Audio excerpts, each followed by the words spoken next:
Assalamualaikum warahmatullahi wabarakatuh. Halo semuanya, perkenalkan kami dari kelompok 8 kelas 5D Gizi, program studi Gizi, Fakultas Psikologi dan Kesehatan UIN Wali Songo Semarang. Pada video ini, kami akan memaparkan materi tentang metode pendidikan dan penyuluhan gizi. Kami dari kelompok 8 yang beranggotakan Fernanda Eka Latifah, Sinta Ayu Kumala, dan Syifa Nurun Nikhlah. Video ini dibuat guna memenuhi tugas mata kuliah pendidikan gizi yang diampu oleh Ibu Pradipta Kurniasanti M.Gizi. Pokok pembahasannya ada definisi metode pendidikan dan penyuluhan, pertimbangan dalam pemilihan metode, sasaran, metode ceramah, diskusi kelompok atau disko, diskusi panel, curah pendapat, dan demonstrasi. Materi yang pertama yaitu mengenai pengertian pendidikan dan juga penyuluhan gizi. Menurut KBBI edisi pertama, metode adalah cara kerja yang bersistem untuk memudahkan pelaksanaan suatu kegiatan guna mencapai tujuan yang ditentukan.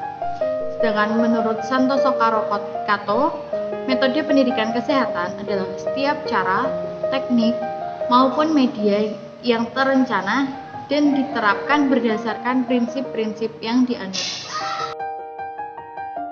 Yang kedua yaitu mengenai cara memilih metode pendidikan dan penyuluhan. Cara untuk memilih metode pendidikan dan juga penyuluhan disesuaikan dengan tujuan yang ingin dicapai oleh si penceramah, oleh pemateri. Sedangkan tujuan pendidikan dan penyuluhan sangat menentukan metode yang akan digunakan.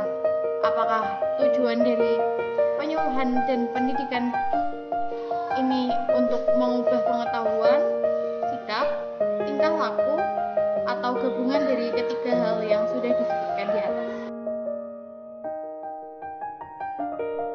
Yang berikutnya yaitu pertimbangan dalam memilih metode. Yang pertama yaitu menentukan kemana arah perubahan dari perilaku yang ingin dicapai. Seperti contohnya, ingin merubah dari segi kognitifnya, maka diberikan pengetahuan dan juga pengertian. Bersumber dari pendidik sendiri dengan cara kuliah, ceramah, presentasi, seminar, dan lain sebagainya. Kegiatan yang dilakukan untuk mengubah perilaku berupa afektif yaitu dilakukan dengan adanya interaksi pendidik dengan peserta didik dengan peserta didik yang lain, seperti contohnya diskusi kelompok, tanya jawab, bimbingan bermain peran, film dan diskusi, serta hal-hal yang lain. Yang ketiga yaitu kegiatan yang dilakukan untuk bersumber dari peserta didik, misal learning by doing, studi kasus, atau dan juga self learning. Kegiatan ini bersifat untuk mengubah psikomotor seseorang, yaitu keterampilan dan juga perilaku atau performa dari seorang tersebut. Materi yang selanjutnya mengenai ciri dan karakteristik dari sasaran. Yang pertama yaitu tingkat pendidikan dari sasaran. Tingkat pendidikan menentukan bagaimana cara kita menyampaikan metode dan juga metode yang ingin disampaikan. Yang kedua yaitu jumlah sasaran. Yang ketiga, bahasa yang dipahami sasaran. Apabila kita tidak bisa memahami bahasa yang bisa dipahami oleh sasaran, maka kita akan sulit dalam menyampaikan masalah yang harus kita sampaikan. Yang keempat yaitu adat dan istiadat dari sasaran. Dan yang terakhir yaitu pengalaman dari sasaran. Semakin banyak pengalaman dari seseorang, maka semakin mudah pula kita dalam menyampaikan sebuah materi. Yang selanjutnya yaitu mengenai metode penyuluhan. Metode penyuluhan yang pertama yaitu ceramah. Pengertian dari ceramah sendiri adalah menyampaikan atau menjelaskan suatu pengertian atau pesan secara lisan yang sudah dipersiapkan terlebih dahulu oleh seorang pembicara atau ahli kepada sekelompok pendengar dengan dibantu beberapa alat peraga yang diperlukan. Materi yang selanjutnya yaitu mengenai tujuan ceramah. Tujuan dari ceramah yaitu yang pertama, menyajikan fakta, yang kedua, menyampaikan pendapat tentang suatu masalah yang sedang dibahas, yang ketiga yaitu untuk menyampaikan pengalaman perjalanan atau pengalaman pribadi, yang keempat yaitu untuk membangkitkan semangat atau merangsang pemikiran dari peserta, dan yang terakhir yaitu membuka suatu permasalahan untuk didiskusikan secara bersamaan. Penggunaan dari ceramah ini yaitu yang pertama untuk menyampaikan ide atau pesan, yang kedua yaitu sasaran belajar mempunyai perhatian yang selektif, yang ketiga yaitu sasaran belajar memerlukan informasi yang kategoris atau sistematis, yang keempat yaitu sasaran belajar mempunyai lingkup yang terbatas, yang kelima yaitu sasaran belajar perlu menyimpan informasi, dan yang terakhir yaitu sasaran belajar perlu untuk menggunakan informasi yang diterima dari pemateri. Yang selanjutnya mengenai keunggulan dari ceramah. Keunggulan dari ceramah sendiri yaitu cocok untuk berbagai jenis peserta atau sasaran. Yang kedua yaitu mudah dalam pengaturannya. Yang ketiga, beberapa orang lebih dapat belajar dengan mendengar daripada membaca. Yang keempat yaitu penggunaan waktu yang efisien. Yang kelima, dapat dipakai pada kelompok dalam jumlah sasaran yang besar. Yang keenam, tidak terlalu banyak menggunakan alat bantu. Dan yang terakhir, dapat digunakan untuk memberi pengantar pada suatu kegiatan. Kekurangan dari metode ceramah yang pertama yaitu seorang ahli tentang suatu masalah belum tentu dapat menjadi pembicara yang baik. Yang kedua, peran peserta menjadi pasif. Yang ketiga, pengaruh ceramah terhadap peserta relatif sukar diukur. Yang keempat, umpan balik baik dari peserta maupun orang yang menyampaikan terbatas.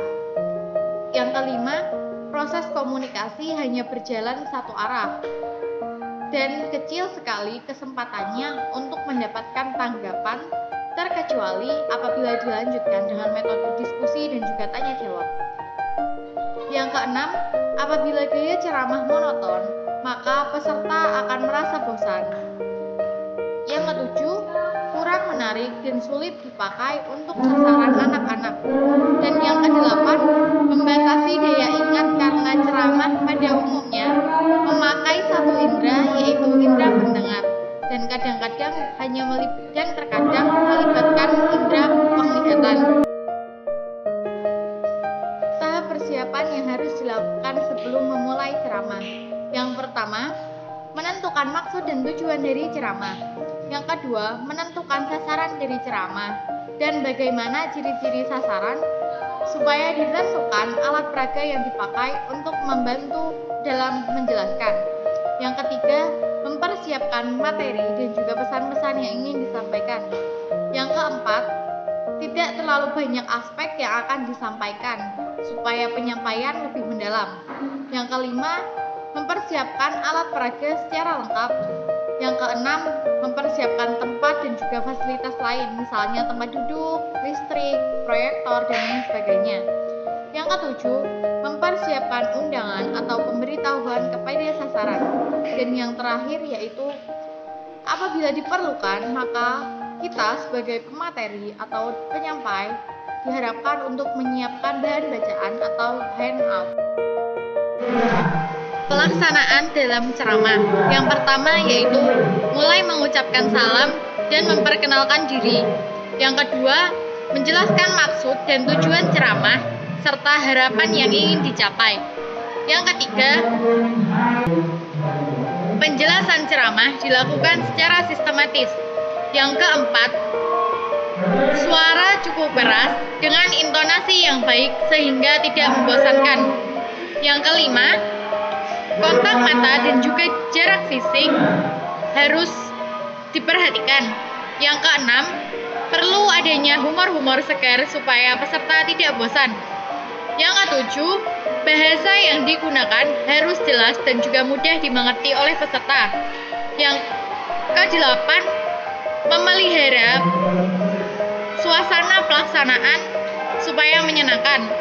Yang kesembilan, ketika akan mengakhiri ceramah, maka pembicara harus membuat ringkasan atau kesimpulan. Dan yang ke-10 atau yang terakhir yaitu mengucapkan terima kasih dan juga salam penutup. Saran dari penyelenggaraan suatu ceramah. Yang pertama, mengusahakan ruangan dan tempat duduk supaya peserta dapat melihat dan mendengar serta pembicara dapat melihat semua peserta. Yang kedua yaitu kesiapan mental peserta sebelum ceramah dimulai. Yang ketiga, sebelum ceramah dimulai, ada baiknya penceramah menanyakan dulu harapannya dan pengalamannya terhadap materi yang akan disampaikan. Dan yang terakhir yaitu peserta diberi kesempatan untuk bertanya atau memberikan tanggapan atas ceramah yang telah disampaikan. Masih tentang saran penyelenggaraan yang kelima yaitu menghindari suara yang mendatar atau monoton. Yang keenam, menggunakan alat peraga untuk mempermudah dalam penyampaian. Yang ketujuh, tidak berdiri pada suatu tempat dan juga jangan memberi kesan berjalan. Dekati peserta apabila diperlukan. Yang kedelapan, atau yang terakhir yaitu memberikan kesimpulan pada akhir ceramah. Aturan tata letak dalam penyampaian metode penyuluhan secara ceramah yaitu penceramah berada di depan dengan menghadap kepada peserta ceramah. Contoh desain ada pada slide. Yang berikutnya yaitu ada contoh mengenai ceramah yang saya ambil dari video YouTube. Bisa kalian lihat pada link yang ada dan juga contoh gambar saat ceramah tentang kesehatan dilaksanakan. Kemudian metode penyuluhan yang ketiga ada diskusi kelompok atau disko. Pengertian dari metode diskusi kelompok atau disko ini adalah percakapan yang direncanakan atau dipersiapkan oleh 3 orang atau lebih tentang topik tertentu dengan seorang pemimpin. Dalam diskusi kelompok ini, beberapa orang mempunyai minat bersama terhadap suatu permasalahan, sehingga mereka akan bertemu dan saling bertukar pikiran. Kemudian tujuan dari metode diskusi kelompok ini ada 4. Yang pertama, mencari, menemukan, atau menggali pemecahan suatu masalah. Kemudian yang kedua, menetapkan rencana bersama. Yang ketiga, bertukar pikiran dan perasaan. Kemudian yang terakhir, mendorong partisipasi peserta. Penggunaan diskusi kelompok ini dapat saling mengemukakan pendapat, dapat mengenal masalah kesehatan yang dihadapi, mengharapkan suasana informal, memperoleh pendapat dari orang-orang yang tidak suka bicara, dan agar masalah-masalah yang dihadapi lebih menarik untuk dibahas. Keunggulan dari diskusi kelompok diantaranya peserta dapat aktif berperan serta dalam kegiatan, kesepakatan dapat dicapai secara demokratis, kemampuan, pengetahuan, dan pengalaman semua peserta dapat digali dan dimanfaatkan, komunikasi dilakukan secara lebih dekat atau informal dan langsung, kelompok dapat mengatur waktu sendiri dan tempat bertemu, dapat memperluas pandangan atau wawasan, serta membantu mengembangkan kepemimpinan. Selain keunggulan tersebut, diskusi kelompok juga memiliki kekurangan. Di antaranya, satu atau beberapa orang dapat menguasai atau mendominasi diskusi. Apabila terjadi perbedaan latar belakang peserta yang agak tajam, diskusi dapat berlangsung lama, tidak efektif dipakai pada kelompok yang besar, serta membutuhkan pemimpin diskusi yang terampil. Yang selanjutnya ada saran penyelenggaraan. Saran penyelenggaraan dari diskusi kelompok ini adalah mengatur tempat sedemikian rupa sehingga masing-masing peserta dapat melihat satu sama lain. sebaiknya ada papan tulis atau media lainnya untuk menuliskan pendapat-pendapat secara mudah dan cepat. Kemudian selanjutnya, jumlah peserta anggota kelompok sebaiknya antara 6-8 orang dan membiarkan kelompok itu menentukan pemimpinnya sendiri. Kemudian ada tata letak dari diskusi kelompok. Tata letak dari diskusi kelompok ini untuk peserta dibuatkan tempat dengan membentuk seperti huruf U dengan pemimpin ada di tengah, kemudian di sebelah pemimpin ada papan tulis yang memudahkan jalannya diskusi. Dan berikut ini adalah contoh dari diskusi kelompok. Metode penyuluhan yang selanjutnya adalah metode diskusi panel. Diskusi panel adalah suatu pembicaraan yang dilakukan oleh beberapa orang yang dipilih, bisa 3-6 orang yang dipimpin oleh seorang moderator di hadapan sekumpulan pendengar. Tujuannya untuk mendapatkan informasi dari para ahli tentang suatu hal. Penggunaan metode diskusi panel ini adalah untuk menciptakan suasana yang baik untuk komunikasi antar anggota kelompok, untuk mengenal masalah dan bagaimana menelaahnya, untuk memberikan kepada pendengar pandangan tentang suatu masalah dari berbagai sudut pandang, untuk mendapatkan kesesuaian atau ketidaksesuaian tentang suatu masalah dan berusaha mencari konsensusnya. Selanjutnya, kelompok terlalu besar untuk dilibatkan semua dalam diskusi kelompok. Peserta bersedia bertukar pendapat dan menelaah suatu masalah secara mendalam. Para panelis sudah berpengalaman, dan apabila ada tanda-tanda bahwa seandainya dilakukan diskusi kelompok, ada kemungkinan terjadi diskusi yang panas dan irasional di antara anggota kelompok. Ciri-ciri dinamik dari diskusi panel ini adalah yang pertama, suasana dapat formal atau informal. Yang kedua, pembatasan dari pembicaraan dapat dilakukan dengan cara kesepakatan antar para panelis dan moderator, termasuk skenario pelaksanaan diskusi panel. Yang ketiga, tidak ada pengawasan atau pengarah mutlak dari moderator karena para panelis dapat menolak pertanyaan-pertanyaan dan arahan. Yang keempat, dapat difokuskan pada suatu masalah atau sudut pandang, perbedaan fakta-fakta, dan sikap tentang suatu hal. Yang kelima, memungkinkan interaksi yang menarik dan baik di antara para panelis.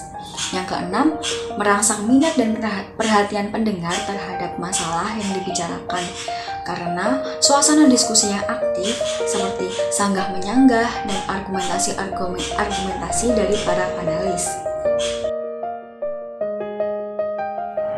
Yang selanjutnya ada keunggulan dan kelemahan dari diskusi panel. Keunggulannya adalah membangkitkan pemikiran-pemikiran kreatif, dapat mengemukakan pandangan-pandangan yang berbeda-beda. Peserta dapat menganalisis dari berbagai pandangan-pandangan yang berbeda-beda tersebut, kemudian mengembangkan dan memberdayakan orang-orang yang memiliki potensi. Adapun kelemahan dari diskusi panel ini adalah memerlukan moderator yang terampil, membutuhkan persiapan yang matang. Waktu persiapan diskusi panel cukup lama, tidak memungkinkan semua peserta berpartisipasi, dan kadang-kadang pembahasannya menyimpang dari topik yang telah ditentukan. Selanjutnya ada persiapan dan pelaksanaan dari diskusi panel.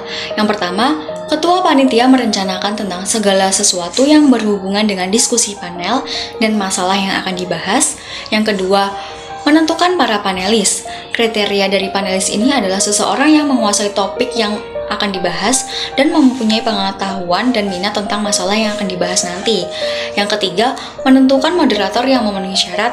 Yang keempat, moderator sudah pernah bertemu dengan para panelis. Hal yang mereka bicarakan ini adalah skenario dan kemungkinan atau mengantisipasi pertanyaan-pertanyaan yang akan muncul. Yang kelima, moderator memulai diskusi panel dengan memperkenalkan para panelis dengan membacakan CV-nya dan topik yang akan dibahas. Yang keenam, moderator harus memperhatikan beberapa hal sebagai berikut. yaitu menginterpretasikan istilah-istilah atau hal-hal yang baru, mengembalikan diskusi ke arah yang ditentukan seandainya ada penyimpangan, memotong pembicaraan apabila ada kecenderungan atau memberikan ceramah atau kuliah, menutup arah pembicaraan apabila sudah tidak relevan atau terjadi pembicaraan yang panas dan meruncing, mengajukan pertanyaan yang merangsang bukan yang bersifat iya atau tidak. Moderator tidak boleh mengemukakan pendapat tetapi menengahi permasalahan. Pertanyaan peserta ditampung dan diarahkan kepada panelis sesuai dengan materinya. Moderator menutup diskusi setelah menyimpulkan hal-hal yang telah dibahas, dan moderator menyerahkan kembali acara kepada panitia atau ketua sidang atau pembawa acara. Tata letak dari diskusi panel adalah sebagai berikut. Moderator berada di antara para panelis, kemudian peserta berada di depan moderator dan panelis. Selanjutnya, metode penyuluhan yang keempat ada curah pendapat atau brainstorming. Pengertian dari metode penyuluhan curah pendapat atau brainstorming ini adalah suatu penyampaian pendapat atau ide untuk pemecahan suatu masalah tanpa adanya kritikan. Evaluasi pendapat dilaksanakan setelah seluruh peserta menyampaikan pendapat atau ide-idenya. Dalam acara curah pendapat ini, pemikiran kreatif lebih diperlukan daripada pemikiran praktis. Semua pendapat, baik yang benar maupun yang salah, sangat diperlukan pada metode penyuluhan ini. Tujuan dari metode penyuluhan curah pendapat adalah yang pertama, untuk merangsang timbulnya dan mengumpulkan sebanyak-banyaknya pendapat maupun saran untuk pemecahan masalah dengan menghindari timbulnya kritik dan penilaian diri. Yang kedua, untuk mengembangkan keterampilan dalam pemecahan masalah kreatif atau creative problem solving. Yang ketiga, mendorong peserta untuk berpikir lain dari hal-hal yang bersifat rutin. Yang keempat, mencari cara pemecahan masalah setelah cara-cara lain gagal. Kemudian yang terakhir adalah mendorong partisipasi semua peserta. Penggunaan dari metode curah pendapat. Yang pertama, untuk mendapatkan gagasan atau sumbangan pemikiran sebanyak-banyaknya. Yang kedua, untuk mencari pemecahan masalah yang kreatif. Dan yang ketiga, dalam waktu singkat mendapatkan banyak alternatif pemecahan masalah. Yaitu keunggulan dan kelemahan dari metode penyuluhan curah pendapat. Keunggulan dari penyuluhan curah pendapat ini yang pertama adalah adanya kebebasan untuk mengemukakan pendapat dengan tidak perlu takut berbuat kesalahan. Yang kedua, semua peserta dapat berpartisipasi. Yang ketiga, suasana tidak menegangkan. Dan yang keempat, dapat ditemukan cara-cara atau gagasan baru. Kemudian kelemahan dari metode penyuluhan curah pendapat. Yang pertama, beberapa pendapat banyak yang kurang bermanfaat. Yang kedua, beberapa orang sangat sukar untuk melepaskan diri dari pekerjaan sehari-hari. Kemudian yang ketiga, dalam mengkaji pendapat-pendapat tersebut, kadang-kadang menemui kesulitan. Proses dalam metode curah pendapat adalah 1. Fasilitator membentuk kelompok kecil yang masing-masing terdiri atas kurang lebih 6 orang. Setiap kelompok harus memilih seorang notulen atau penulis. Kemudian, fasilitator mengatur kelompok agar duduk dalam setengah lingkaran. Selanjutnya, setiap kelompok diberi lembar balik dan spidol atau media lain yang tersedia. Kemudian, penulis diminta untuk mencatat seluruh pendapat, ide, dan saran-saran. Selanjutnya, fasilitator menginformasikan aturan dalam curah pendapat, yaitu yang pertama, tidak melakukan kritik, tanggapan, dan penilaian pada saat pendapat dan ide sedang diberikan. Yang kedua, setiap pendapat dan ide harus ditulis, karena satu ide dapat merangsang ide-ide lainnya. Semakin banyak ide yang dikemukakan, maka akan semakin baik. Selanjutnya, fasilitator mengemukakan topik masalah yang akan dibahas. Misalnya, Anda diminta sebagai seorang narasumber atau penyuluh tentang gizi seimbang. Dari rumah, Anda akan menyiapkan PowerPoint yang disimpan pada laptop Anda. Kemudian pada saat Anda akan melaksanakan penyuluhan, tiba-tiba listrik mati. anggota kelompok diminta mengemukakan alternatif yang sebaiknya dilakukan agar proses penyuluhan tersebut berjalan efektif dan lancar. Setelah semua alternatif dan pendapat dicatat, fasilitator menginformasikan bahwa sekarang peserta boleh memberikan kritik dan tanggapan terhadap pendapat-pendapat yang telah dikemukakan dan dibahas masing-masing pendapat satu persatu. Selanjutnya peserta diajak memilih alternatif dan memprioritaskan sesuatu dengan urutan terbaik. Kemudian masing-masing kelompok kembali bergabung dan diminta menggabungkan prioritas pemecahan masalah. Selanjutnya fasilitator dan penulis menulis kembali urutan prioritas pemecahan masalah berdasarkan visibilitasnya. Yang terakhir, fasilitator membahas dengan peserta tentang curah pendapat sebagai salah satu teknik pemecahan masalah secara inovatif dan kreatif. Berikut ini merupakan tata letak dari metode penyuluhan curah pendapat. Pada metode ini, peserta berjumlah kurang lebih 6 orang dengan seorang penulis dan dipandu oleh seorang fasilitator. Kemudian metode penyuluhan yang kelima ada metode penyuluhan demonstrasi. Pengertian dari metode penyuluhan demonstrasi ini adalah peragaan atau menunjukkan kepada peserta bagaimana melakukan atau menggunakan sesuatu. Demonstrasi yang dilakukan oleh penyuluh biasanya diikuti dengan redemonstrasi oleh sebagian atau seluruh peserta. Pada dasarnya, demonstrasi adalah penyajian secara nyata yang disertai dengan diskusi. Tujuan dari metode demonstrasi yang pertama, mengajarkan secara nyata bagaimana melakukan atau menggunakan sesuatu.